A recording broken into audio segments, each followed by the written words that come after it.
Bismillahirrahmanirrahim. Assalamualaikum warahmatullahi wabarakatuh.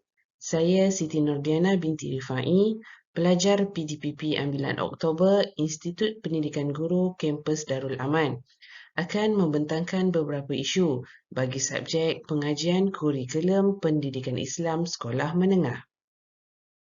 Antara isu yang akan saya ketengahkan pada hari ini ialah yang pertama, kurikulum Islam dan cabaran IR 4.0.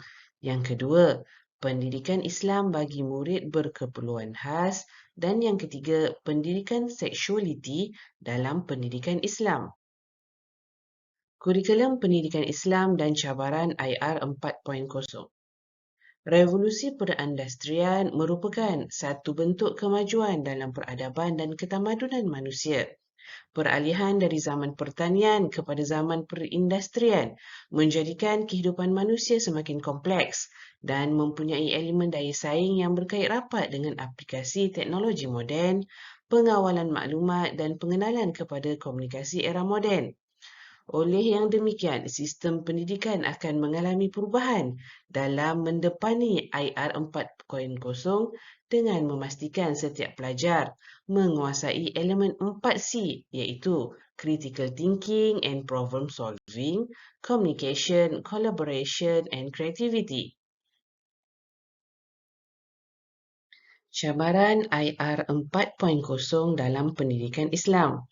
IR 4.0 yang melibatkan teknologi digital telah memberi cabaran baru kepada sektor di dunia termasuk bidang pendidikan Islam. Ini kerana revolusi industri 4.0 telah menemukan pelbagai teknologi baru seperti Internet of Things, analisis big data, simulasi integrasi sistem, penggunaan robotik dan cloud storage yang merancakkan kemajuan lanskap dunia moden. Antara cabaran-cabarannya yang pertama ialah cabaran terhadap guru. Kedatangan pendidikan digital menimbulkan kesukaran, terutamanya dalam mengajar bidang tertentu seperti ibadat yang banyak menggunakan demonstrasi bagi memberikan kefahaman kepada murid terhadap ilmu yang diajar. Di sini, guru perlu kreatif memikirkan cara dalam membawa kemahiran digital untuk memanfaatkan pengajaran pendidikan Islam. Yang kedua, dalam menuju matlamat pendidikan Islam, kandungan maklumat agama melalui internet dilihat terlalu terbuka dan bebas tanpa tapisan serta boleh dilakukan oleh sesiapa sahaja dengan cara memuat turun berita secara bebas. Maklumat pengajaran Islam juga dilihat telah mengalami fasa ini iaitu pengguna semakin dihimpit oleh timbunan maklumat agama atas talian secara tidak terkawal yang menyebabkan berlakunya kecelaruan maklumat agama yang membawa kepada implikasi fobia terhadap kandungan maklumatnya. Oleh itu di sini, guru berperanan penting dalam membimbing murid mendapatkan maklumat yang tepat dan menyiapkan tugasan rentetan daripada lambakan maklumat di internet tersebut. Yang ketiga, pendidikan digital boleh mencabar konsep mutawatir yang dibawa oleh Islam. Ruang internet yang terbuka dan bebas sehingga boleh menjadikan semua penjelasan agama begitu mudah didapati menyebabkan berlakunya penumpukan maklumat agama secara berlebihan yang membawa kepada masalah kebanjiran maklumat. Masalah kebanjiran maklumat boleh mewujudkan suasana huru-hara dalam mencari maklumat yang boleh dipercayai. Oleh itu, guru perlu membimbing anak-anak murid dalam menapis kebanjiran maklumat yang berada di internet. Seterusnya, cabaran terhadap murid.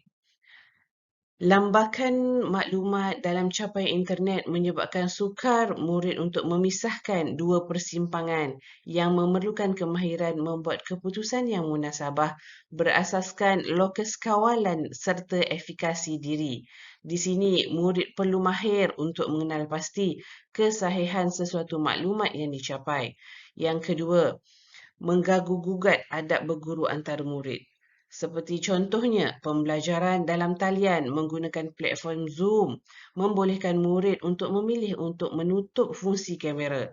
Hal ini menyebabkan guru mengajar tidak dapat melihat keadaan sebenar murid yang mengikuti pengajaran yang dijalankan oleh mereka. Boleh jadi murid pada masa guru mengajar, mereka melakukan aktiviti lain dan tidak memberikan fokus kepada sesi pembelajaran. Yang ketiga, latar belakang pendidikan murid yang pelbagai. Setiap murid mempunyai kecerdasan yang pelbagai. Tahap kefahaman terhadap pengajaran yang dijalankan oleh guru juga berbeza. Salah satu dalam bidang pendidikan Islam ialah Jawi. Pengajaran bidang ini memerlukan murid untuk mengenal pasti konsep pertukaran huruf Rumi kepada Jawi. Bagi menguasai kemahiran penulisan Jawi ini, murid perlu terlebih dahulu mahir membaca dan menulis.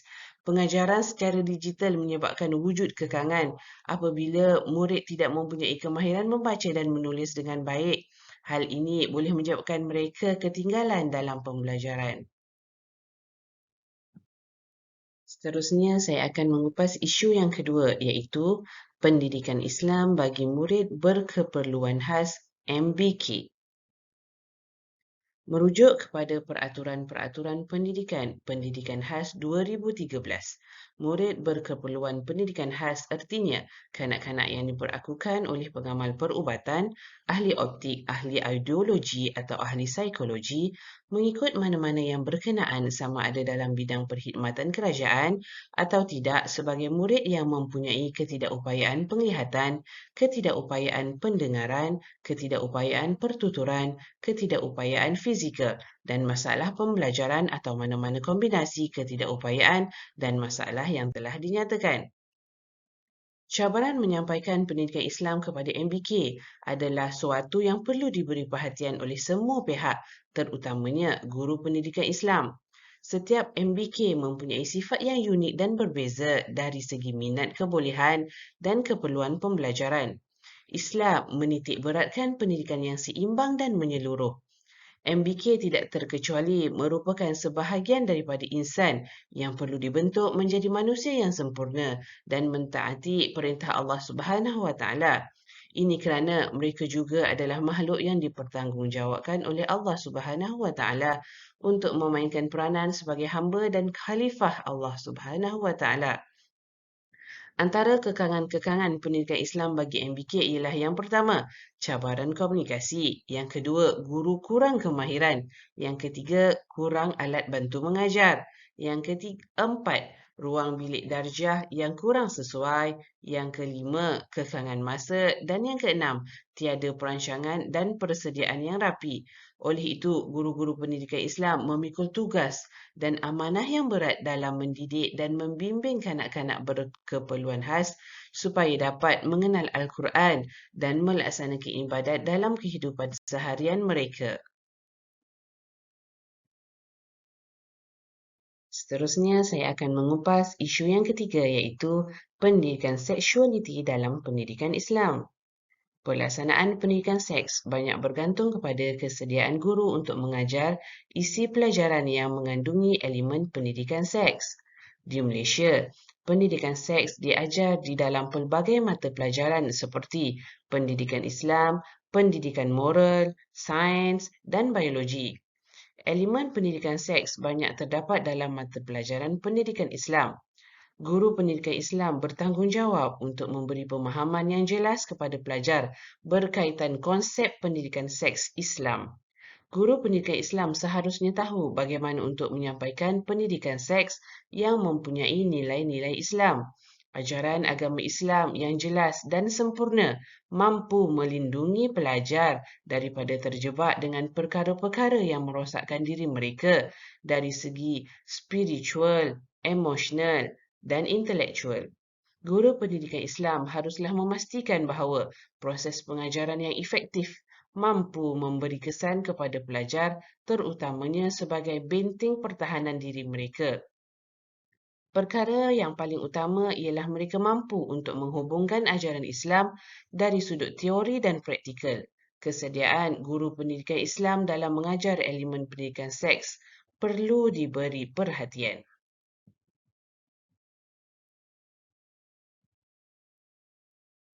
Tahap pendidikan seks kepada anak-anak menurut Abdullah Nasih Ulwan.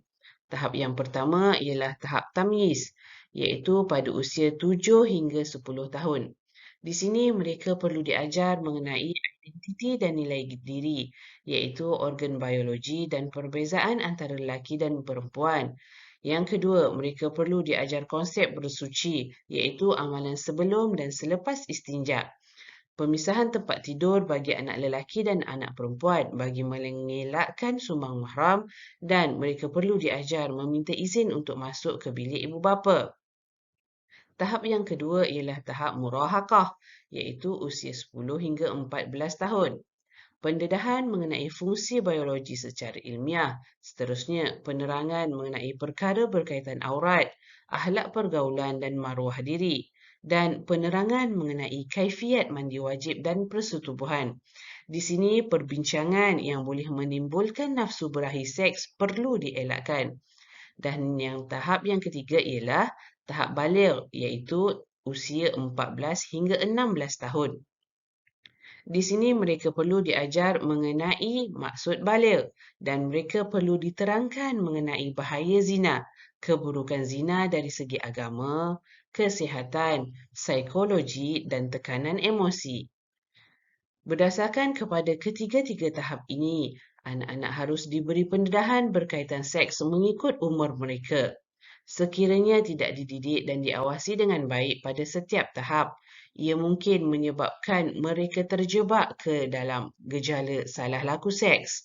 Oleh itu, semua pihak dalam masyarakat memainkan peranan penting dalam memberi didikan seks yang bersesuaian dengan ajaran Islam, sama ada ibu bapa, guru, dan masyarakat sekeliling. Kesimpulannya, dunia tanpa sepadan kini menyebabkan Malaysia menghadapi kemelut sosial. Perkembangan tersebut mendorong para perancang kurikulum menyemak semula keberkesanan kurikulum sekolah untuk menghadapi pelbagai perubahan akibat pengaruh globalisasi ini. Dalam konteks kurikulum pendidikan Islam, guru pendidikan Islam perlu cakna dalam menangani isu-isu ini supaya dapat melahirkan insan yang unggul dari semua aspek. Sekian sahaja perkongsian daripada saya. Semoga perkongsian ini memberi manfaat kepada semua. Terima kasih.